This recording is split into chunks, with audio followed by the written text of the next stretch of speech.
In 2025, the United States has seen a significant increase in deportations of Cambodian immigrants, driven by stricter immigration policies under the Trump administration. Many Cambodian Americans, especially those with past criminal convictions, face removal orders, even for decades-old offenses. Below is a countdown of the top 10 states with the highest deportation numbers for Cambodian immigrants, based on available data and trends from immigration and customs enforcement reports, community advocacy groups, and news sources. Each state's role in deportations is detailed, including reasons, community impact, and key statistics. Number 10, Massachusetts.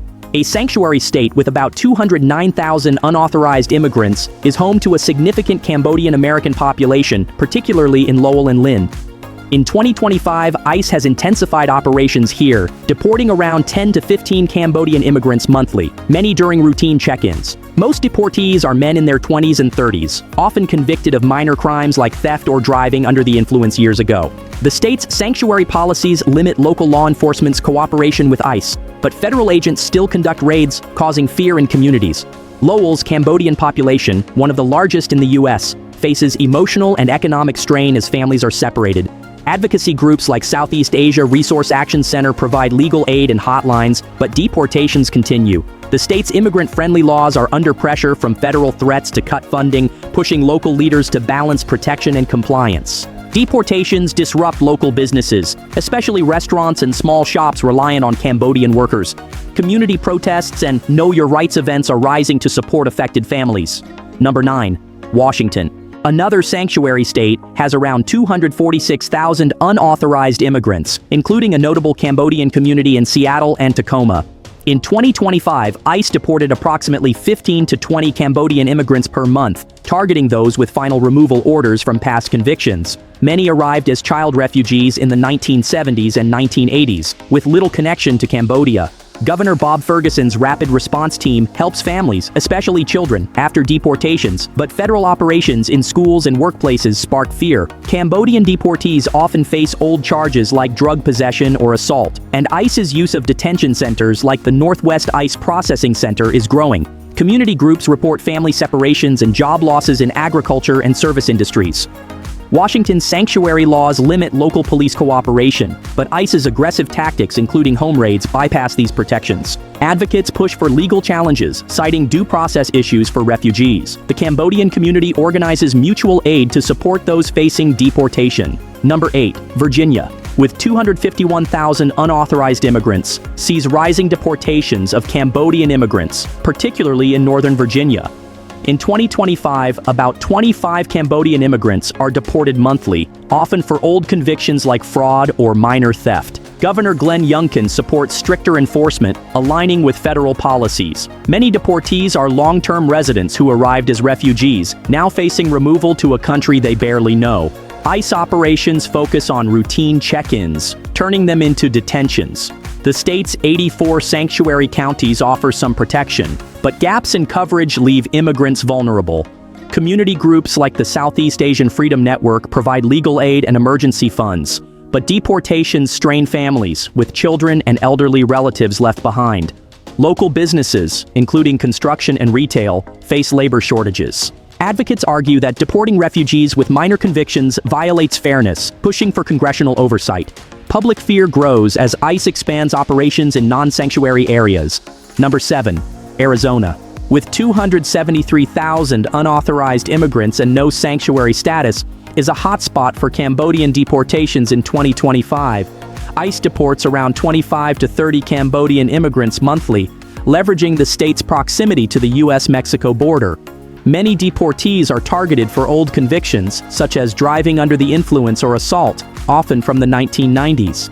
Cambodian communities in Phoenix face intense fear as ICE conducts raids in schools and workplaces. Deportees, mostly young men who came as child refugees, struggle in Cambodia with no family ties or job prospects. Local advocacy groups offer legal clinics, but limited resources hinder support. Arizona's economy, reliant on immigrant labor in home building and agriculture, faces disruptions. Tribal nations like the Navajo report mistaken detentions of their members, adding complexity.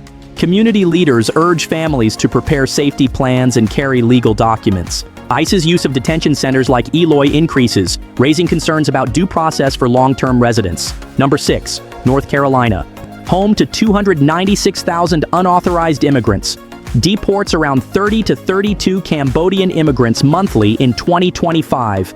With 9 sanctuary counties, protections are limited outside these areas, and new state laws mandate ICE cooperation. Cambodian communities in Charlotte face targeted ICE operations, often for old convictions like theft or drug charges. Many deportees are 1.5-generation immigrants who arrived as children and lack ties to Cambodia. Family separations disrupt households, with U.S. citizen children left behind. Local groups like the Southeast Asian Freedom Network provide hotlines and legal aid, but ICE's aggressive tactics, including workplace raids, create panic. The agricultural sector, reliant on immigrant labor, faces shortages. Advocates push for legal challenges, arguing that deporting refugees for minor crimes is unjust. Community events educate families on rights and safety plans. Fear of raids grows, with some avoiding public spaces like markets or clinics. Number 5, Georgia, with 339,000 unauthorized immigrants, sees about 35 Cambodian deportations monthly in 2025. Atlanta's Cambodian community is hit hard, with ICE targeting those with old convictions, such as assault or fraud. The state's single sanctuary city and 4 sanctuary counties offer limited protection, and Republican leaders support federal enforcement. Deportees, often refugees who arrived as children, face reintegration challenges in Cambodia, lacking language skills or support. ICE raids, including during church services, spark outrage and fear. Community groups like Asian Americans Advancing Justice provide legal aid and mutual support, but resources are stretched. Deportations disrupt Georgia's agricultural sector, which relies on immigrant workers. Families face economic and emotional strain, with children and elders losing caregivers. Advocates call for due process and congressional reform to protect refugees. Public protests and legal clinics aim to support affected communities. Number 4, Illinois. A sanctuary state with 425,000 unauthorized immigrants, deports around 38 Cambodian immigrants monthly in 2025. Chicago, labeled Ground Zero for mass deportations, sees intense ICE operations under Operation Safeguard. Many Cambodian deportees, often with old convictions like driving under the influence or theft, are detained during check-ins. The state's Trust Act limits local police cooperation, but federal raids in workplaces and neighborhoods bypass these protections. Cambodian communities in Chicago face fear and disruption, with families separated and businesses like restaurants losing workers. Advocacy groups like Southeast Asia Resource Action Center offer legal aid and hotlines, but deportations continue. Many deportees who arrived as child refugees struggle in Cambodia with no support network. Community leaders push for legal challenges, citing unfair treatment of long-term residents. Illinois' economy feels the impact, with labor shortages in service industries. Public rallies demand fair policies for refugees. Number 3, Florida. With 772,000 unauthorized immigrants and no sanctuary status, deports around 35 to 40 Cambodian immigrants monthly in 2025.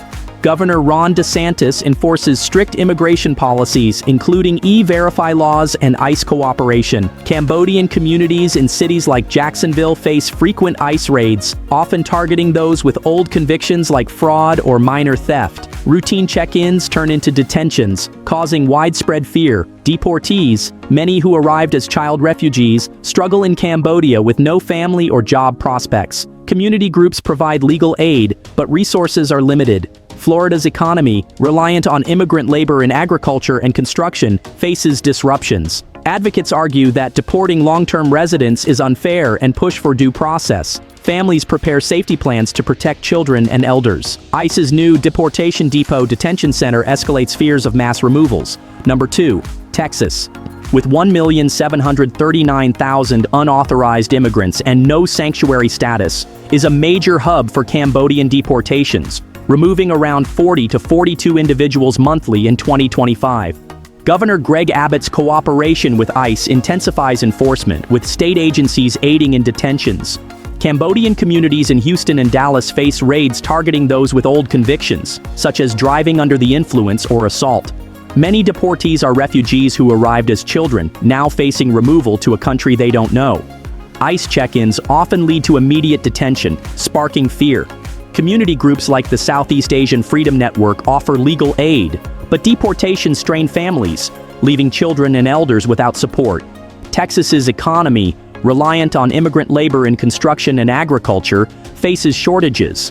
Advocates push for legal challenges, citing unfair treatment of refugees. Public protests and Know Your Rights events aim to protect communities. Number 1, California.